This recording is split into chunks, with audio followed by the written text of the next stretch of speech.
Slow cooked chicken with soft meat and mouth licking gravy like sauce, that's just super delicious. The vegetables, carrot, celery, onion, and potato make this meal fulfilling. So I don't think we need a side except some multigrain toasted bread to enjoy the sauce. Make this in a large oven proof pot and save a little for the next day because the next day it will be even more delicious. Enjoy.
This one? No?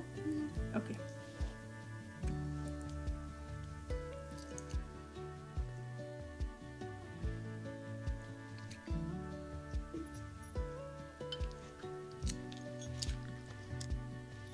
Enjoy.